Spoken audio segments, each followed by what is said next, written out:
Turn the lights down low and get yourself in a comfortable position, potentially with a cigarette in hand or a drink in hand. But don't be in the wrong state of mind for Typo Negative's World Coming Down. This album is mired with depression, with suicidal ideations, with excess, addiction, alcoholism. The reasons for this are all due to Peter Steele undergoing a series of consistent losses in the time between October Rust and the recording of this album, where it seemed like once a year or once every couple of months, someone close to him was either passing on or another great tragedy was occurring. The result is very similar to Slow, Deep, and Hard in a lot of different aspects. For one, the song structure and the overall makeup of this album resembles Slow, Deep, and Hard very much so. There are, once again, uses of the sampling and things. However, these are done a little bit more explicitly. They're kind of done a little bit more individualistically, and I'll get to that in just a moment. Also, the overall gloom and doom that you heard on the debut album by Typo Negative has returned, only is combined the perhaps auditory polish that October Rust was able to give us, and some of the song structure that they had been experimenting with that album has kind of bled in to World Coming Down. However, one could actually hypothesize that this album is what Black Sabbath would sound like if they were absolutely mired in just tragic depression. So you almost update Black Sabbath's sound and take it to a near suicidal doom locale, minus the, bowel-churning riffs that you hear sometimes from Suicidal Doom, and you have a fitting explanation for this record. There are 3 tracks that are using the samples here, and each 3 are going to be in reference to a different organ in the body, and this is all a reference to a different addiction that one of the band members possessed, and basically hearing the sounds of someone dying because of these addictions. In fact, this was one of the rare instances where Peter Steele of Typo Negative, the supposedly unfearable, was actually scared to listen to something after it was mastered and produced and recorded, that being the track Sinus, which is the results of cocaine. Hearing the heartbeat was something that gave him chills after this was recorded, and it was just too much for him to bear. You also hear, lung, which is going to be more in regards to smoking, and liver, which is going to be in regards to drinking. This album is not very accessible as opposed to October Rust. In that I mean that October Rust did grant a certain accessible flavor in the fact that even though this was being projected in such a gloomy environment, there was still that touch, that glint of subtle black humor. There was still that lack of seriousness that the band has made very, very apparent, not to mention famous, with the aforementioned, yeah, I know, I have to mention it again, the fake live album. The band has always had a way in order to really make light of situations that their material kind of paints as extremely, well, not bright, very dark, very depressive, very, very gloomy.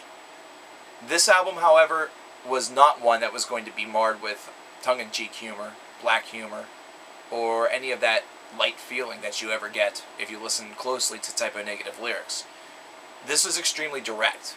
This was meant to be absolute dismay, discomfort, and disheartenment.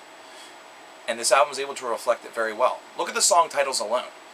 Everybody Who I Love Is Dead, Everything Dies. There's a lot of reference to death, a lot of morbidity on this record. And it is a fitting reflection to how Peter Steele was feeling. Once again, Peter Steele, whenever faced with inexplicable grief and unexplainable torment, is able to output and outpour that all in the music in a very uncomfortable way. And that is something that he had made very, very apparent throughout not only the recording process, but during the subsequent tour.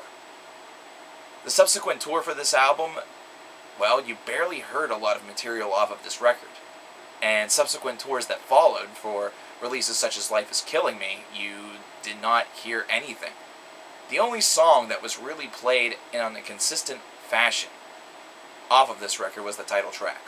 World Coming Down is an 11-minute long mammoth. It's really the center point of the record, if you could really call it that. These tracks kind of take back to those longer days, those longer song days that you heard on the first two albums, Bloody Kisses and Slow, Deep, and Hard. And once again, it just kind of crawls along, but definitely serves a higher purpose. Overall, this is an album that is going to be, I think, misunderstood by a lot of people who look at it from an outsider's view. They maybe will listen to an album such as A Bloody Kisses, or especially an October Rust, and definitely find the material on World Coming Down to be somewhat different. And to them, they will no longer have that kind of little glimmer of positivity that they get from listening to this band. Instead, they're going to feel, well, kind of like Peter did. They're going to feel very uncomfortable. They're going to feel kind of disheartened. It's going to really hit close to home for some people, especially if this element of loss, this element of addiction and suicide really hits home for the listeners.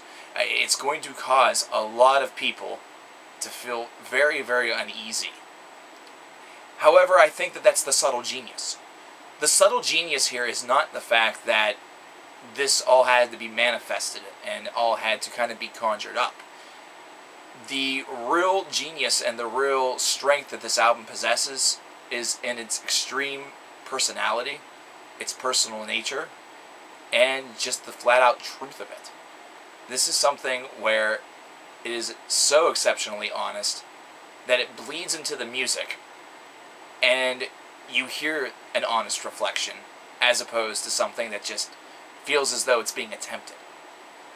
World Coming Down will not necessarily go down, for too many people at least, as their favorite Type O Negative record.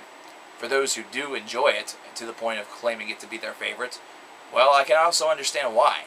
It definitely has a lot of characteristics that are exceptionally enjoyable, and that kind of updated Black Sabbath nature that is definitely apparent on this record, wow, it's really, really hard to ignore, not to mention it's pretty awesome.